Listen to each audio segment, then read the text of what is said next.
একটি জিনিস আমি আপনাদের কাছে বলি, কারণ মানে যাকে তাকে দিয়েই কিন্তু হাল চাষ হবে না।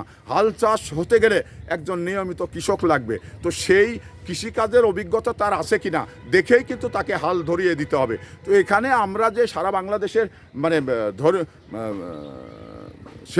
সেবাদান যে প্রতিষ্ঠানগুলো রয়েছে, তারা আসলেই প্রশাসক নিয়োগ দিচ্ছে। তাক দিয়ে কি হাল চাষ করা যাবে? তাক দিয়ে মানে কি করা যাবে?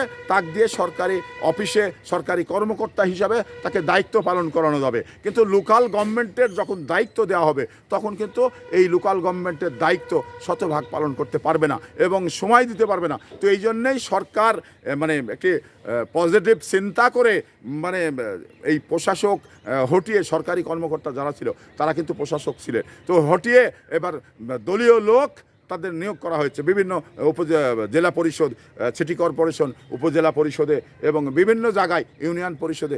এগুলো হটানোর আমি মনে করি যৌক্তিক, কারণ এই কারণেই যৌক্তিক, তারা সময় দিতে পারছে না, লোকাল গভর্নমেন্টের কাজ পর্যাপ্ত সময় দিয়ে করতে পারছে না। তো তাহলে জনগণ ভোগান্তির শিকার হচ্ছেন। আর এই জনগণের ভোগান্তি লাঘব করার জন্যে সরকার যে উদ্যোগ নিয়েছেন, এটা ইতিবাচক।